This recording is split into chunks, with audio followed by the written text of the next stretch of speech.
Good evening to everyone. ఈరోజు మన క్లాస్లో 9th క్లాస్ 3rd చాప్టర్కి సంబంధించినటువంటి టాపిక్ ద్వీపకల్ప నదుల గురించి చెప్పుకుందాం. గత వీడియోస్లో మనము మరి డ్రైనేజ్ సిస్టమ్ అంటే ఏంటి, సింధు నది వ్యవస్థ గురించి చెప్పుకున్నాం. అదేవిధంగా గంగా నది, బ్రహ్మపుత్ర నది వ్యవస్థ గురించి మనం చెప్పుకోవడం జరిగిందనమాట. అంటే మన భారతదేశంలో మనం చూసినట్లయితే నదీ వ్యవస్థల్లో మనకి ముఖ్యంగా హిమాలయన్ నదీ వ్యవస్థ ఉంది. అదేవిధంగా పీఠభూమి ద్వీపకల్ప నదీ వ్యవస్థ అనేటువంటి రెండు ప్రధాన నదీ వ్యవస్థలు ఉన్నాయి. మరి హిమాలయన్ నదీ వ్యవస్థలో మనకి సింధు నదీ వ్యవస్థ, అదేవిధంగా గంగా నదీ వ్యవస్థ, అదేవిధంగా బ్రహ్మపుత్ర నదీ వ్యవస్థ గురించి మనం గత వీడియోస్లో చెప్పుకోవడం జరిగిందనమాట. మరి ఈ వీడియోలో మనము ఈ ద్వీపకల్ప నదీ వ్యవస్థ గురించి మనం చెప్పుకుంటాము. వేడి గురించి చెప్పుకుంటాం, ద్వీపకల్ప నదీ వ్యవస్థ గురించి మనం చెప్పుకుంటాం అన్నమాట. ముందు ద్వీపకల్ప నదీ వ్యవస్థ గురించి చెప్పుకునే ముందు అసలు ద్వీపకల్పం అంటే ఏంటి అనేది ఒక పాయింట్ మీకు తెలియాలి. మన భారతదేశాన్ని ఎందుకని ద్వీపకల్ప దేశం అని కూడా అంటారో మీరు తెలుసుకోవాలన్నమాట. అసలు ద్వీపకల్పం అంటే ఏంటయ్యా అంటే మన భారతదేశాన్ని మీరు గమనించినట్లయితే భారతదేశానికి మనకి మూడు వైపులా, అంటే ఇటు పక్క ఈ తూర్పు వైపున మనకి బంగాళాఖాతము, ఈ పశ్చిమ మనకి అరేబియా సముద్రము, ఈ దక్షిణాన మనకి హిందూ మహాసముద్రం అనేటువంటి మూడు సముద్రాలు ఉన్నాయన్నమాట. మహాసముద్రం అంటే ఇటు పక్క రెండు పక్కల తూర్పు మరియు ఈస్ట్ వెస్ట్, తూర్పు పశ్చిమ వైపు మనకి నదులు ఉన్నాయి, అదే దక్షిణ వైపు నదులు ఉన్నాయి. ఇలా ఒక భూభాగానికి మూడు వైపుల నదులుండి ఒకవైపు మాత్రము భూభాగం ఉన్నట్లయితే దీన్ని మనం ఏమంటామంటే ద్వీపకల్ప నదీ ద్వీపకల్పం అంటాం అన్నమాట. ఏమంటాం? ద్వీపకల్పం అంటాం. మన భారతదేశానికి కూడా మనం చూసినట్లయితే ఈ మూడు వైపుల తూర్పు వైపు బంగాళాఖాతము, పశ్చిమ వైపు మనకి అరేబియా సముద్రము, అదేవిధంగా దక్షిణ వైపు మనకి ఈ హిందూ మహాసముద్రం ఉంది. కాబట్టి మూడు వైపుల నీళ్లుండి ఒకవైపు మాత్రం మనకి భూభాగం ఉన్నట్లయితే దీన్ని మనం ద్వీపకల్పం అంటాం. అందుకని మన భారతదేశాన్ని కూడా ద్వీపకల్పం అంటాం అనమాట. ఇప్పుడు మీరు తెలుసుకోవాల్సింది ఏంటంటే ఈ ద్వీపకల్పంలో ప్రవహించేటువంటి నదులు ఏమేమి ఉన్నాయో మనం ఈ చాప్టర్లో ప్రత్యేకంగా తెలుసుకుంటాం అనమాట. అదేవిధంగా మీరు ఇక్కడ ద్వీపకల్ప నదులు చూసినట్లయితే మనకి ఇక్కడ మీరు నర్మదా నదిని గమనించవచ్చు, తర్వాత తాపీ నది గమనించవచ్చు, గోదావరి నది, మహానది, ఇక్కడ కృష్ణా నది, ఆ తర్వాత కావేరీ నది. ఇవి మనం ప్రధానంగా చెప్పుకునేటువంటి నదీ వ్యవస్థలు అన్నమాట. ఏది మనకి ఈ పీఠభూమి, ఏదైతే డక్కన్ పీఠభూమి ఉందో, ఏదైతే ఈ ద్వీపకల్ప ఉందో, ఈ ద్వీపకల్పంలో ప్రవహించేటువంటి ప్రధాన నదులు ఇవన్నమాట. ఇప్పుడు ఒక్కొక్క దాని గురించి మనం కులంకషంగా ఈ వీడియోలో మనం చెప్పుకుందాం అన్నమాట. ముందుగా మీకు ద్వీపకల్పం ఏంటో నేను మీకు వివరించడం జరిగిందనమాట. అయితే ఈ ద్వీపకల్ప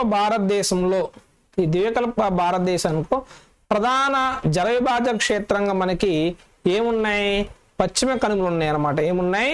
పశ్చిమ కనుమలు ఉండటం జరిగిందనమాట. మీరు గమనించండి, మన ఒక భారతదేశం యొక్క ఒక పిక్చర్ని రఫ్గా భారతదేశం యొక్క పిక్చర్గా చూసినట్లయితే అదే ఈ భారతదేశానికి ఇటు పక్క మనకి ఏమున్నాయి? పశ్చిమ కనుమలు ఉన్నాయి అన్నమాట. ఏమున్నాయి? పశ్చిమ కనుమలు ఉన్నాయి అన్నమాట. ఈ పశ్చిమ కనుమలు ఏం చేస్తాయంటే ఒక విభాజక క్షేత్రంగా ఇవి మనకి ఉంటాయి అన్నమాట. దేనికి? పశ్చిమ తీరానికి దగ్గరగా ఉత్తర నుంచి దక్షిణం వరకు విస్తరించి ఉన్నాయి. పశ్చిమ తీరం అంటే ఇది వెస్ట్ కోస్టల్ ప్లెయిన్. ఏంటి? West coastal plain. ఈ వెస్ట్ కోస్టల్ ప్లెయిన్లో మనకి ఇవి దగ్గరగా ఉన్నాయి అన్నమాట. అదేవిధంగా మరి ఇక్కడ నుంచే మనకి ఎన్నో ప్రధానమైనటువంటి నదులు ప్రవహిస్తూ ఉన్నాయి. మీరు ఇందాక గమనించినట్లు ఇక్కడ మనకి నర్మదా నది, తపతీ నది, గోదావరి నది, కృష్ణా నది, కావేరీ నది, ఇక్కడ మహానది, ఇవన్నీ కూడా మనకి ఇక్కడ ఈ పశ్చిమ కనుమల్లో నుంచి జన్మించి ఈ తూర్పు వైపు ప్రయాణించి ఇటు పక్క మనకి బంగాళాఖాతంలో కలుస్తున్నాయి, బే ఆఫ్ బెంగాల్లో మనకి కలవడం జరుగుతుంది అనమాట. అర్థమైందా? ఇవి పశ్చిమ కనుమల్లో ఒక చిన్న చిన్న సమూహాలుగా చిన్న చిన్న నీటి బుట్టులుగా ఏర్పడి ఒక మహా కాలువలాగా ఇవి ప్రవహిస్తూ ఉన్నాయి. అయితే మీరు ఇక్కడ గమనించాల్సింది ఏంటంటే మనకి ఈ నదీ వ్యవస్థలో మొత్తంలో మనకి ఇక్కడ 2 నదుల వ్యవస్థలు ఉన్నాయి. ఒకటి నర్మదా నది, రెండోది తపతీ నది. ఈ నర్మదా నది, ఈ తపతీ నది రెండు కూడా మనకి ఎక్కడ కలుస్తుంది అనమాట? అరేబియా సముద్రంలో కలుస్తున్నాయి. ఎక్కడ కలుస్తున్నాయి? అరేబియా సముద్రంలో కలుస్తున్నాయి. ఈ మహానది కానివ్వండి, గోదావరి కానివ్వండి, కృష్ణా కానివ్వండి, కావేరి నదులు కానివ్వండి మనకి ఎక్కడ కలుస్తున్నాయి?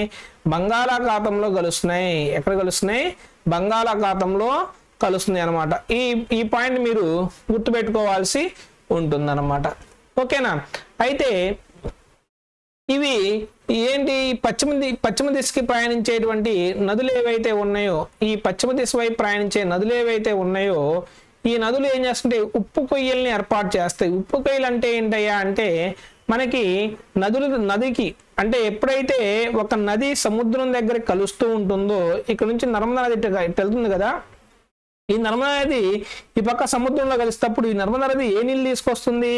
మంచినీరుని తీసుకొస్తుంది అనమాట. మంచినీరుని తీసుకొస్తుంది అనమాట. అర్థమైందా? మరి సముద్రం దగ్గర ఏముంటది? ఉప్పు నీరు ఉంటుంది. సముద్రంలో ఏముంటుంది? ఉప్పు నీరు ఉంటుంది అనమాట. అర్థమైందా?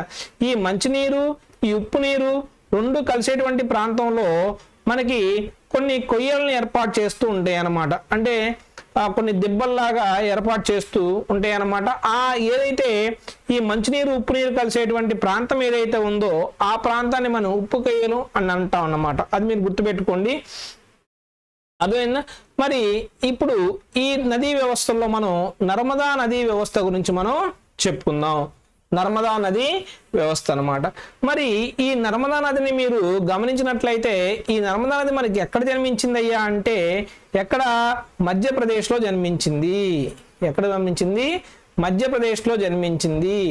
ఈ మధ్యప్రదేశ్లోనే మనకి ఈ మధ్యప్రదేశ్లో మనకి అమర్కంటక్. ఎక్కడ? అమర్కంటక్. చూడండి, ఈ మధ్యప్రదేశ్లో ఇది ఎక్కడ పుట్టిందనమాట? అమర్కంటక్ కొండల్లో పుట్టింది. ఈ అమర్కంటక్ కొండలు అనేవి మనకి ఛత్తీస్గఢ్ అదేవిధంగా మధ్యప్రదేశ్ బోర్డర్లో ఉండటం జరిగిందనమాట.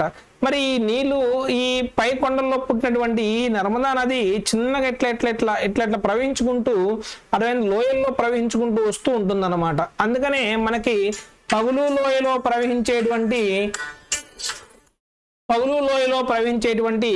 నదులు ఏమని ఉన్నాయంటే ఏమున్నాయి మనకు? పగులు నదుల్లో ప్రవహించేటువంటి నదులు 2 ఉన్నాయి.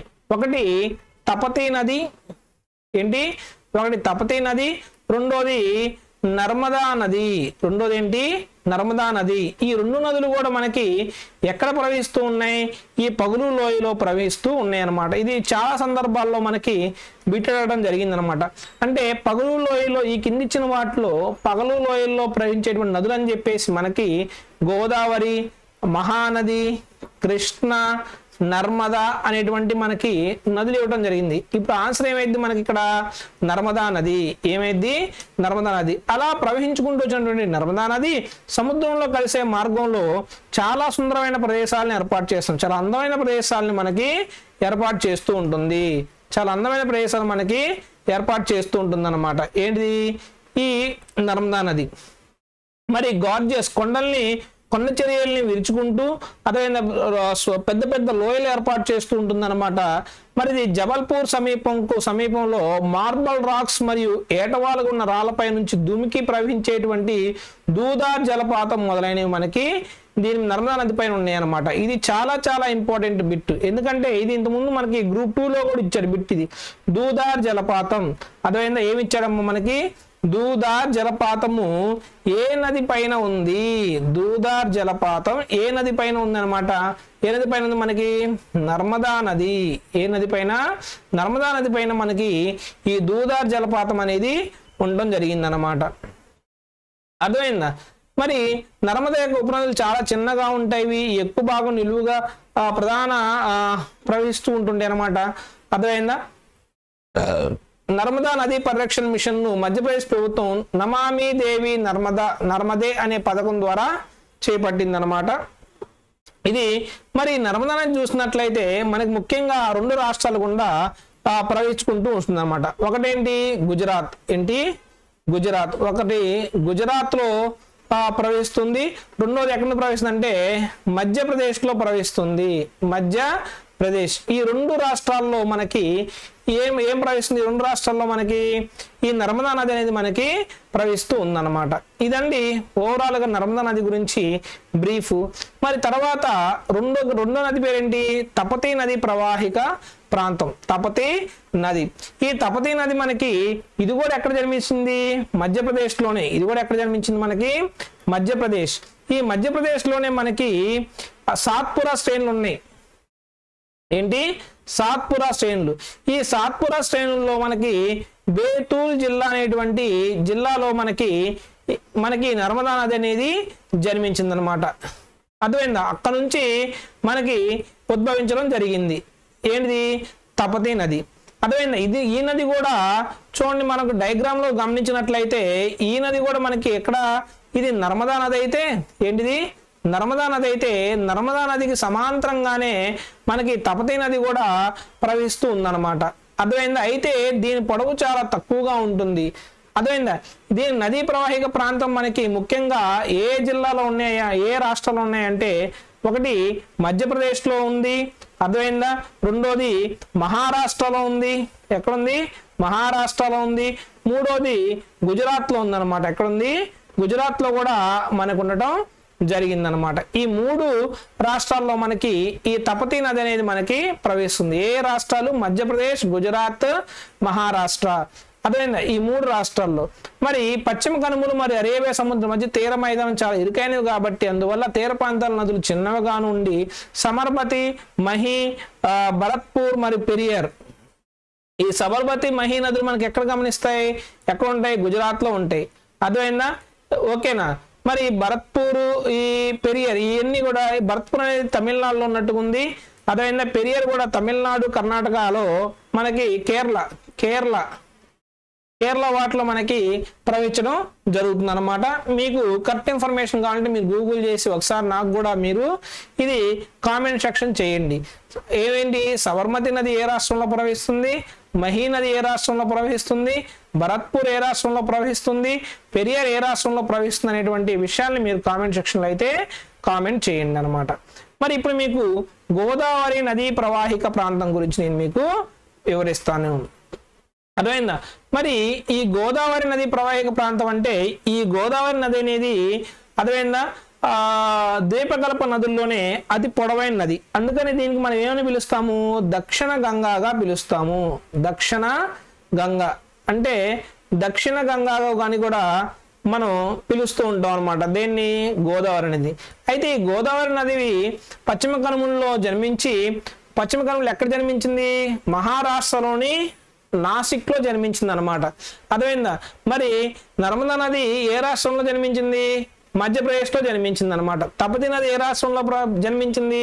అది కూడా మధ్యప్రదేశ్లో జన్మించింది అనమాట. అయితే ఇది అమర్కంటక్ కొండల్లో జన్మిస్తే నర్మదా నది, తపతీ నది ఎక్కడ జన్మించింది అనమాట? బేతూల్ జిల్లాలోని సాత్పుర శ్రేణుల్లో మనకి జన్మించింది.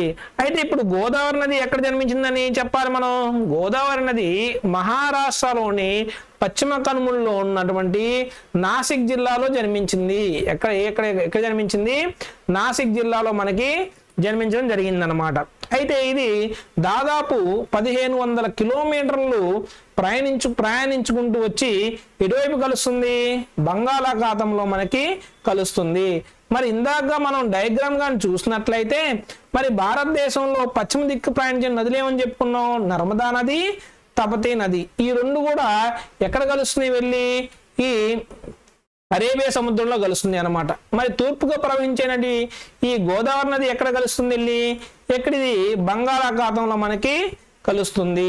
ఆ విషయాన్ని మీరు గుర్తుపెట్టుకోవాల్సి ఉంటుందన్నమాట. అర్థమైందా?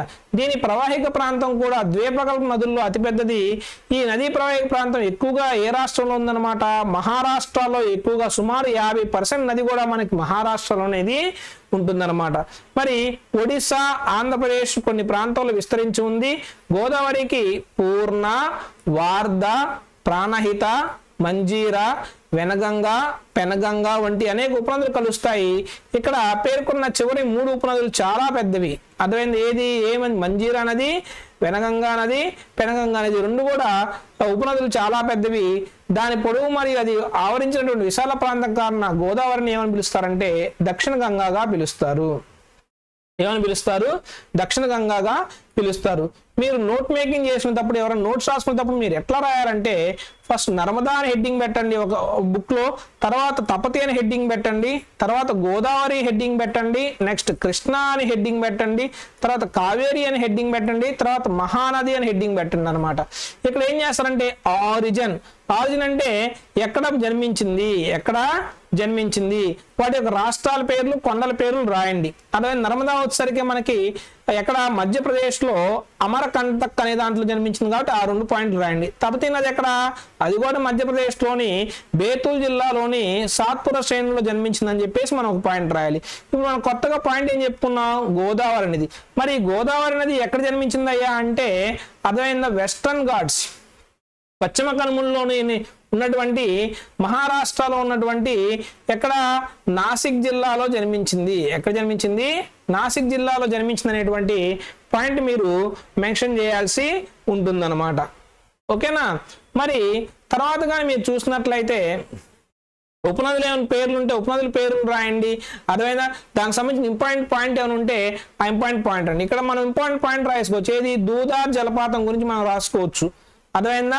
మరి జబల్పూర్ దగ్గర గార్జెస్ ఏర్పాటు చేసుకుంటుందని మనం రాయొచ్చు. మరి తపతీ నదికి ఏం రాయొచ్చు? తపతీ నది నర్మదా నదికి సమాంతరంగా ప్రవహించి మధ్యప్రదేశ్, గుజరాత్, మహారాష్ట్రలో ప్రవహిస్తుందని చెప్పేసి మనం రాయొచ్చు అనమాట. ఇంకా చిన్న సబర్మతి, మహి, భరత్పూర్ వీటి గురించి కూడా మీరు ఏ రాష్ట్రంలో ప్రవహిస్తుందో మీరైతే కామెంట్ సెక్షన్లో కామెంట్ చేయండి. తర్వాత మహానది ఛత్తీస్గఢ్లో నుంచి ఉన్నతమూల అంటే మహానది ఉద్భవించింది. ఛత్తీస్గఢ్ ఇది ఏ రాష్ట్రంలో పుట్టింది? ఛత్తీస్గఢ్. మనకి స్పెసిఫిక్గా చెప్పాలంటే ఛత్తీస్గఢ్లోనే మనకి ఏముంది? ఛత్తీస్గఢ్లో మనకి శివాహా హిల్స్ ఏమున్నాయి? శివాహా హిల్స్. ఆ శివాహా హిల్స్ లో మనకి అక్కడే మనకి ఏం జన్మించింది? ఇక్కడ మహానది అనేది మనకి జన్మించింది శివాహా హిల్స్ లో. ఇది ఒడిశా మీదుగా ప్రవహించి బంగాళాఖాతంలో మనకి కలుస్తుంది. అర్థమైందా? బంగాళాఖాతంలో మనకి కలుస్తుంది. చూడండి, ఇక్కడ దీని గురించి ఒక పాయింట్ ఇచ్చారు. ఇది ఎన్ని కిలోమీటర్లు ప్రయాణం చేస్తుంది? మొత్తం 860 కిలోమీటర్లు. ఇందాక మనం గోదావరి గురించి చెప్పుకున్నప్పుడు గోదావరి 800 కిలోమీటర్లు, 1500 కిలోమీటర్లు. ఈ 1500 కిలోమీటర్లో కూడా 50% మనకి ఎక్కడ ప్రవహిస్తుంది? ఇది మహారాష్ట్రలో ప్రవహిస్తుంది. మహారాష్ట్ర ఇది ప్రవహిస్తుంది 50%. మరి ఈ మహానది మరి ఎక్కడ జన్మించిందని చెప్పుకున్నాం మనం? ఛత్తీస్గఢ్. ఎక్కడ? ఛత్తీస్గఢ్లోని శివాహా. ఛత్తీస్గఢ్లోని మనకి శివాహా కొండల్లో ఇది శివాహా అనేటువంటి కొండల దగ్గర జన్మించింది అనమాట. అర్థమైంది? మరి ఇది ఇక్కడ ఇది మొత్తం 860 కిలోమీటర్లు ప్రవహించి మహారాష్ట్ర, ఛత్తీస్గఢ్, జార్ఖండ్, ఒడిస్సాల్లో పంచుకుంటుంది ప్రయాణం. ఎక్కడెక్కడ? మహారాష్ట్ర, ఛత్తీస్గఢ్, జార్ఖండ్ అండ్ ఒడిస్సా ఈ రాష్ట్రాల్లో అది ప్రవహిస్తూ ఉంటుంది అన్నమాట. ఇది దేని గురించి? మనకి మహానది వ్యవస్థ గురించి. ఇప్పుడు కృష్ణానది వ్యవస్థ గురించి మనం చూద్దాం. కృష్ణానది వ్యవస్థ గురించి మనం ఇక్కడ చూద్దాం అనమాట. మరి కృష్ణానది వ్యవస్థ చూసినట్లయితే కృష్ణానది కూడా మహారాష్ట్రలోనే ఎక్కడ? మహారాష్ట్రలోనే మనకి మహాబలేశ్వర్ అనేటువంటి ప్రాంతంలో మనకి జన్మించింది అనమాట. మహాబలేశ్వర్ ప్రాంతంలో ఒక నీటి బుగ్గలాగా ఒక నీటి బుగ్గలాగా జన్మించి ఎన్ని 800 కిలోమీటర్లు? 1400 కిలోమీటర్లు ఇది ప్రయాణిస్తూ ఉంటుంది అనమాట. ఇది ప్రయాణించి బంగాళాఖాతంలో చేరుతుంది. తుంగభద్ర, కోయన, మట్టప్రభ, మూసి, భీమా దీని యొక్క ఉపనదులు అన్నమాట. దీని నీటిపారుదల ప్రవాహం మహారాష్ట్ర, కర్ణాటక, ఆంధ్రప్రదేశ్లు పంచుకుంటూ ఉంటాయి. ఏంటివి?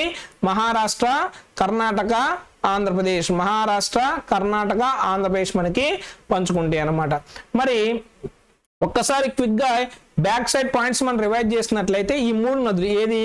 గోదావరి, మహానది, కృష్ణ. గోదావరి నది ఎక్కడ పుట్టింది?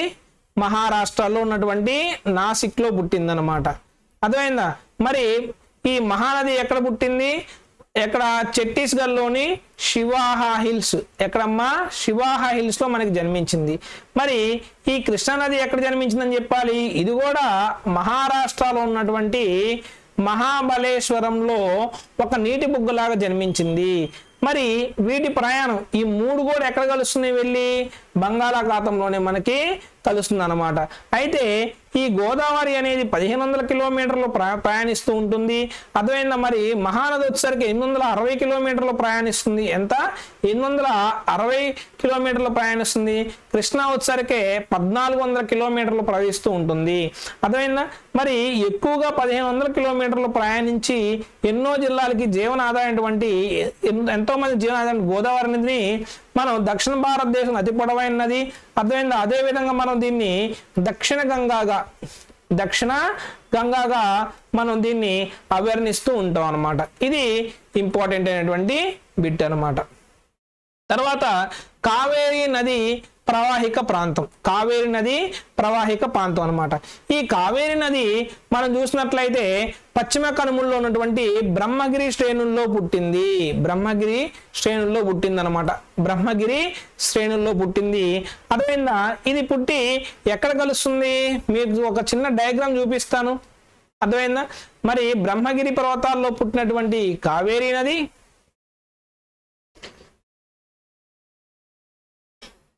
ఇదిగో ఈ బ్రహ్మగిరి దగ్గర పుట్టినటువంటి కావేరీ నది వచ్చి ఈ తమిళనాడులో నుండి కడలూరు అనేటువంటి జిల్లాలో, కడలూరు అనేటువంటి డెల్టా అనేటువంటి ప్రాంతంలో ఇది సముద్రంలో కలిసిపోతూ ఉంటుంది అనమాట, కలుస్తాం జరుగుతుంది.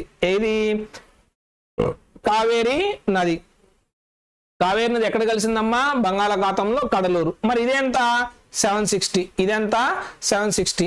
ఓకే, ఇప్పుడు మీకు 1500 ఏమొచ్చింది మనకి? గోదావరి. 1400 ఏమొచ్చింది? కృష్ణ. 860 ఏమొచ్చింది? మహానది. 760 ఏమొచ్చింది? కావేరి. అర్థమైందా? ఈ 1500 వచ్చినటువంటి ఈ గోదావరి అనేది మహారాష్ట్ర నాసిక్. ఇదేంటి? ఇది కూడా మహారాష్ట్ర మహాబలేశ్వరం. ఇదేంటి? ఛత్తీస్గఢ్ శివాహా హిల్స్ ఉన్నత మైదానాలు అంటారు. ఇదేంటి? బ్రహ్మగిరి శ్రేణులు. ఎక్కడమ్మా? బ్రహ్మగిరి శ్రేణుల్లో జన్మించింది అనమాట. ఓకే, మరి ఇవన్నీ కూడా మనకి బే ఆఫ్ బెంగాల్లో కలుస్తుంది. మనకు స్పెసిఫిక్ గా ఇక్కడ తమిళనాడులో ఉన్నటువంటి కడలూరులో దక్షిణాన మనకి బంగాళాఖాతం దగ్గర ఈ కావేరీ నది ప్రవేశిస్తుందని చెప్పింది అనమాట. మరి ఇక్కడ దీనికి మన రాజధాని పేరుటువంటి అమరావతి కానివ్వండి, భవానీ కానివ్వండి, హేమావతి కానివ్వండి, కబీనా కానివ్వండి. అర్థమైందా? ఇవి ఉపనదులుగా ఉన్నాయి. ఇవి 3 రాష్ట్రాల్లో ప్రవహిస్తూ ఉంటుంది. ఒకటి కేరళ, రెండోది కర్ణాటక, మూడోది తమిళనాడు. టీకేకే. అర్థమైందా? ఇక్కడ మనకి జన్మిస్తుంటుంది అనమాట. మరి కావేరీ నది పైన 2 అతిపెద్ద జలపాతాలు కలిగి ఉన్నాయి. ఒకటి శివసముద్రం. ఏంటి? శివసముద్ర జలపాతం. ఇక్కడ జల విద్యుత్ కేంద్రం ఒకటి ఉంది, శివసముద్ర జల విద్యుత్ కేంద్రం ఒకటి ఉంది. ఈ జల విద్యుత్ కేంద్రం అనేది మనకి మైసూరు, బెంగళూరు, కోలార్ బొగ్గనులకి మనకి నీటిని సరఫరా చేస్తూ ఉంటుంది అనమాట. ఇప్పుడు మీరు భారతదేశంలో అతిపెద్ద జలపాతాన్ని ఒకసారి మీరు కామెంట్ సెక్షన్లో కామెంట్ అయితే చేయండి అనమాట. ఓకేనా? మరి ఏంటి ఈ నదులు? వీటితో పాటు తూర్పుపై ప్రవహించే చిన్న చిన్న నదులు ఉన్నాయి. ఒకటి దామోదర్. ఎక్కడుంది దామోదర్? పశ్చిమ బెంగాల్లో ఉంది. బ్రాహ్మిణి, వైతరణి మరియు సువర్ణలేఖ. ఈ నదుల గురించి ఎక్కడెక్కడ ప్రవహిస్తున్నాయో మీరు ఒకసారి కామెంట్ సెక్షన్లో అయితే కామెంట్ చేయండి. ఏంటి? బ్రాహ్మిణి, వైతరణి, సువర్ణలేఖ ఇవి. ఓకే, అయితే ప్రపంచంలో మనకు ఉన్నటువంటి ఉపరితల నీళ్ళల్లో 71% మనకు నీరులో ఉంటే అందులో 97% ఉప్పు నీరే ఉందన్నమాట. టోటల్ మనకి 29% భూభాగం ఉండి 71% మనకి ఏముందనమాట? వాటర్ ఉంది. ఈ వాటర్ లో కూడా మనకి 97% కూడా మనకి ఏమున్నాయి? సాల్ట్ వాటర్ ఉన్నాయి అనమాట. రిమైనింగ్ 3% మనకి ఏమున్నాయి? Fresh water. ఈ 3% లో కూడా 3వ వంతు నీరు ఏ రూపంలో ఉంది? ఐస్ రూపంలో ఉంది. ఏ రూపంలో ఉంది? ఐస్ రూపంలో ఉండటం జరిగిందనమాట. ఓకేనా? ఇక నెక్స్ట్ మనం సరస్సుల గురించి చెప్పుకుందాం. మరి సరస్సుల్లో మనకు బాగా చెప్పుకునే సరస్సు, మనకు సరసనంగానే గుర్తొచ్చేది ఏంటంటే అదైన దాల్ సరస్సు. ఏంటి? దాల్ సరస్సు. ఈ దాల్ సరస్సు ఎక్కడుంది మనకి? జమ్మూ అండ్ కాశ్మీర్. ఎవరైనా జమ్మూ అండ్ కాశ్మీర్ కానీ పర్యటనకు వెళ్తే అక్కడ ఖచ్చితంగా మనం ఎక్కడికి వెళ్తాం చూడటానికి? దాల్ సరస్సును చూడటానికి వెళ్తాం. ఎందుకంటే ఇక్కడ ఇల్లు మొత్తం కూడా ఎక్కడ ఉంటాయి? ఇల్లు మొత్తం కూడా మనకి పడవల ఇల్లు మొత్తం కూడా మనకి ఇల్లు మొత్తం కూడా పడవల పైన ఉంటాయి. ఎట్లుంటాయి? పడవల పైన ఉంటాయి. అక్కడే కూరగాయలు ఇవన్నీ కూడా అక్కడ అమ్ముతూ ఉంటారు. అక్కడ బోట్ మార్కెట్లు ఉంటా ఉంటాయి. ఇవన్నీ కూడా బోటింగ్ జరుగుతూ ఉంటాయి. పడవ విహారం జరుగుతూ ఉంటుంది. ఈత పోటీలు ఉంటాయి. ఇతర జలక్రీడలు ఇవన్నీ కూడా ఇక్కడ ఉండటం జరుగుతుంది అన్నమాట. ఓకేనా? మరి ఆ తర్వాత శ్రీనగర్, నయనతార, ఇతర పర్యాటక క్షేత్రాలు కూడా అక్కడ ప్రదేశాల్లో కూడా మనకి ఏమున్నాయంట? ఇవే ఉన్నాయి, సరస్సులు ఉన్నాయి. ఇంకా చెప్పుకునే సరస్సులు అనేక ఉన్నాయి, అవి కూడా చెప్పుకుందాము. చూడండి, ఈ కాస్పియన్ సీ, మనం ఇంతకుముందు చెప్పుకునేటువంటి పెద్ద పెద్ద సముద్రాలు, ఈ కాస్పియన్ సీ, మొదట డెడ్ సీ, అరల్ సీ, ఇవన్నీ కూడా సముద్రాల వంటి పెద్ద విస్తరణలో ఉన్నటువంటి సరస్సులు. ఈ సరస్సుల్ని మనం సముద్రాన్ని కూడా మనం పిలుస్తూ ఉన్నాయి అన్నమాట. అంటే భారతదేశంలో అనేక సరస్సులు అనేవి ఉన్నాయి. వాటి పరిమాణ ఇతర నక్షత్రాలు ఉదాహరణ కూడా భిన్నంగా ఉంటాయి. చాలా సరస్సులు జీవమైనవి, అంటే ఎప్పుడు దాంట్లో నీళ్లు ఉంటా ఉంటాయి. పాక్షిక శుష్క ప్రాంతాల్లో అంతఃస్థలీయ పరివాహక లోతు ప్రాంతాల్లో కూడా మనకి ఉండేటువంటి సరస్సులు ఉంటాయి. ఇవి వర్షాకాలం ఉన్నప్పుడు వర్షాకాలంలో నీళ్లు ఉంటాయి. అర్థమైందా? మరి హిమనీనాదాలు మరియు మంచు పలకల చర్యల ఫలితంగా కొన్ని సరస్సులు ఎప్పుడు నీళ్లు ఏర్పడుతూనే ఉంటాయి. మరి కొన్ని నదుల చర్యల వల్ల, మానవ కార్యకలాపాల వల్ల మనకి ఇవన్నీ మోసేస్తున్నారు అన్నమాట. మరి ఈ నదులు ప్రవహించేటప్పుడు ఇట్లా ప్రవహించుకుంటూ వస్తాయి కదా నదులు. మరి ప్రవహించుకునేటప్పుడు ఇక్కడ మైదానాలు ఏర్పడతాయి అన్నమాట. చూడండి, ఇప్పుడు ఒక నది ఉందనుకోనా, ఆ నది ఇక్కడ నుంచి ప్రారంభమైంది. ఈ ప్రారంభం అవ్వకుంటూ ఏమవుతుంది? ఫస్ట్ లో షార్ప్ ఉన్నది, తర్వాత దాని యొక్క వెడల్పు పెంచుకుంటూ పోతుంది. వెడల్పు పెంచుకుంటూ పోయినప్పుడు ఏమైంది? ఇక్కడ పూడికలు ఏర్పడతాయి అనమాట. ఏం ఏర్పడతాయి? పూడికలు ఏర్పడతాయి. పైనుంచి తెచ్చినటువంటి ఈ పూడికలన్నీ కూడా ఇక్కడ ఏర్పడతాయి. ఏర్పడినప్పుడు ఈసారి నీళ్ళు ఇక్కడికి వచ్చినప్పుడు ఇటు పక్క ఎక్కలేవు కదా, ఎక్కకి ఏం చేస్తాయి? ఇట్లా పక్క దిశ మార్చుకొని ఇట్లా ప్రవహించుకుంటూ మళ్ళీ ఇటు వస్తాయి అనమాట. అర్థమైందా? వీటిల్ని ఏమంటారయ్యా అంటే నదీ చంద్రికలు అంటాం. ఏమంటాం? నదీ చంద్రికలు అంటాం. అదేవిధంగా కొన్ని ఏం చేస్తాయి? కొన్ని ఇటు వస్తాయి, ఇటు వచ్చి మళ్ళీ ఇటు కలుస్తాయి అనమాట. అలా ఇట్లా ఇక్కడ మధ్య ప్రాంతంలో ఏమేర్పడింది? ఒక భూభాగం ఏర్పడి నది ఇటుపక్క ప్రవహించుకుంటూ వస్తాయి. అర్థమైందా? ఇట్లా ఏర్పడేదాన్ని ఏమంటారంటే ఆక్స్ బౌల్స్ అంటారు. ఏంటారు? ఆక్స్ బౌల్ సరస్సులు అంటారు అనమాట. ఈ మధ్యలోనే నదీ ప్రవాహిక ద్వీపం అంటారు. నదీ ప్రవాహిక ద్వీపం కూడా మనం అంటాం. భారతదేశం అతిపెద్ద ద్వీపం కూడా మనకి నదీ ప్రవాహ ద్వీపం కూడా ఉందన్నమాట. మరి ఇంకా చిలకా సరస్సు, పులికాట్ సరస్సు, మరి కొల్లేరు సరస్సు. మనకి చిలకా సరస్సు ఎక్కడుంది? ఈ చిలకా సరస్సు ఎక్కడుంది? ఒడిస్సాలో ఉంది. ఎక్కడుంది? ఒడిస్సాలో ఉందన్నమాట. మరి పులికాట్ సరస్సు మరి కొల్లేరు సరస్సు రెండు కూడా మనకు ఆంధ్రప్రదేశ్లో ఉన్నాయి. అయితే ఈ పులికాట్ సరస్సు అనేది ఉప్పునీటి సరస్సు, ఈ కొల్లేరు సరస్సు అనేది మనకి మంచినీటి సరస్సుగా మనకి ఉన్నాయి అన్నమాట. ఇంకా రాజస్థాన్లో సాంబార్ సరస్సు అనేది కూడా ఒకటి ఉండటం జరిగింది. ఈ సాంబార్ సరస్సు ఇది ఉప్పునీటి సరస్సు. దీన్ని ఉప్పు తయారు చేయడానికి ఉపయోగిస్తారు అనమాట. ఏం తయారు చేయడానికి ఉపయోగిస్తారు? ఉప్పు తయారు చేయడానికి ఉపయోగిస్తూ ఉంటారు. మరి మంచినీటి సరస్సులు చాలా వరకు హిమనీ ప్రాంతాల్లో ఉంటాయి. ఇవి హిమనీనాదాలు ఉద్భవిస్తాయి. మరో మాట చెప్పండి, హిమనీనాదాలు లోతట్టు ప్రాంతాలు ఏర్పరిచేవి, తర్వాత మంచు కరగడంతో నిండిపోతూ ఉంటాయి. మరి జమ్మూ అండ్ కాశ్మీర్లో మనకి ఏ సరస్సు ఉంది? ఉలార్ సరస్సు ఉంది. ఇందా దాల్ సరస్సు చెప్పుకున్నాం, ఇప్పుడు ఉలార్ సరస్సు చెప్పుకున్నాం. మరి దీనికి విరుద్ధంగా టెక్టానిక్ కార్యకలాపాల ఫలితంగా ఏర్పడింది. టెక్టానిక్ కార్యకలాపాలంటే ఇప్పుడు ఇదొక భూభాగము. ఈ భూభాగంతో కలిసినప్పుడు ఒక భూభాగం పైకి వస్తుంది, ఇంకో భూభాగం కిందకి వెళ్తాయి. టెక్టానిక్ కదలికలు అంటే ఈ లోన్ ఉన్నటువంటి భూభాగం కదలడం ద్వారా అక్కడ ఏం ఏర్పడతాయి? గుంతలు ఏర్పడతాయి అనమాట. ఆ గుంతలు ఏర్పడినటువంటి ఆ నీళ్ళే అట్లా ఏర్పడినటువంటిదే మనకి జమ్మూ అండ్ కాశ్మీర్లో ఉన్నటువంటి ఉలార్ సరస్సు. ఇది భారతదేశంలోనే, ఇది వెరీ వెరీ ఇంపార్టెంట్, భారతదేశంలో అతిపెద్ద మంచినీటి సరస్సు ఏంటయ్యా అంటే ఏం సరస్సు? ఉలార్ సరస్సు. అర్థమైందా? మరి తర్వాత దాల్ సరస్సులు ఉన్నాయి. బీతాముల్, నయనతాల్, లోకమత్. ఏంటి? లోకమత్. చూడండి, ఈ లోకమత్ సరస్సులు ఉన్నాయి. నెక్స్ట్ బరాపాని వంటి మరికొన్ని ముఖ్యమైన మంచినీటి సరస్సులు ఉన్నాయి. అయితే మీరు ఇక్కడ కామెంట్ సెక్షన్ ఇంకో పాయింట్ కూడా చేయాలి. భీమతాల్, ఏంటి? భీమ్తాల్, నయనతాల్, లోక్తక్, బారాపాని వంటి సరస్సులు ఉన్నాయి కదా. ఈ సరస్సులు ఏ రాష్ట్రాల్లో ఉన్నాయో మీరు కింద కామెంట్ సెక్షన్లో కామెంట్ చేయండి. అయితే ఈ సరస్సుల మొత్తాన్ని కూడా ఏం చేస్తున్నారు వీళ్ళందరూ కూడా? సరస్సుల మొత్తాన్ని కూడా మూసేసి అక్కడ కడ్డాలు చేస్తున్నారు అనమాట. అర్థమైందా? మరి గురు గోవింద్ సాగర్ అదేవిధంగా కొన్ని సరస్సుల పైన ఏం కట్టారు? హైడల్ పవర్ ప్రాజెక్టులు కట్టారు. గురు గోవింద్ సాగర్ అనేటువంటి సరస్సు పైన మనకి బాక్టానంగల్ ప్రాజెక్ట్ కూడా కట్టడం జరిగింది అనమాట. అర్థమైందా? గురు గోవింద్ సాగర్ అనేటువంటి ఒక చిన్న నది ప్లస్ సరస్సులాగా అంటారు దాన్ని. దాంట్లో కూడా మనకి బాక్లనంగల్ ప్రాజెక్ట్ కట్టడం జరిగిందనమాట. మరి కిందదంతా మీరు చదువుకోండి, ఎందుకంటే అవి కంటెంట్కి సంబంధించి ఒక క్వశ్చన్కి ఆన్సర్ రాసే క్వశ్చన్లే కానీ ఇవి కాదు. మరి ఇక్కడ చూడండి, the river cleaning programme in the country అంటే భారతదేశంలో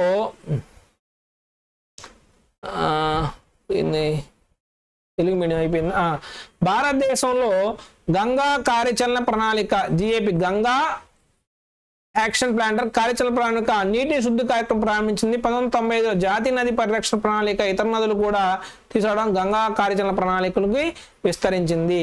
NRPC జాతీయ నదీ పరిరక్షణ ప్రణాళిక 1995, 1985 గంగా కార్యాచరణ ప్రణాళిక. ఈ 2 పాయింట్లు గుర్తుపెట్టుకుంటుంటే మీకు దాదాపు ఈ లెసన్ యొక్క మొత్తం కూడా అయిపోయినట్టే. ఇదండి ఈ కింద ఈ మ్యాటర్ అంతా కూడా మీరు చదువుకోండి. మ్యాటర్ అంతా కూడా ఈ మ్యాటర్ అంతా కూడా చదువుకున్నట్లయితే మీకు ఈజీగా అర్థమవుతుంది. దట్ ఈస్ ఫ్రెండ్స్, మరి ఈ లెసన్లో ఇంతకన్నా ఎక్కువ స్కోప్ అయితే లేదనమాట. ఓకేనా? మరి తర్వాత వీడియోలో మీకు ఫోర్త్ క్లాస్లో క్లైమేట్ అనే లెసన్ ఉంది, శీతోష్ణ స్థితి అనే లెసన్ ఉంది. అది కూడా చాలా చాలా బాగుంటుంది. దాని గురించి నేను మీకు వివరిస్తాను. ఓకేనా? బాయ్ అండి. మరి నేను చెప్పిన క్వశ్చన్స్ కామెంట్ చేయండి. ఈ వీడియో నచ్చినట్లయితే మీకు షేర్ చేయండి, లైక్ చేయండి. అదేవిధంగా మా ఛానల్ని సబ్స్క్రైబ్ అయితే చేసుకోవడం మర్చిపోకండి. బెల్ ఐకాన్ క్లిక్ చేసినట్లయితే మా నుంచి మీకు అప్డేట్స్ ఏమన్నా మేము వీడియో అప్లోడ్ చేయగానే మీకైతే ఆ వీడియో రావడానికి అవకాశం ఉంటుంది. ధన్యవాదాలు. Thank you.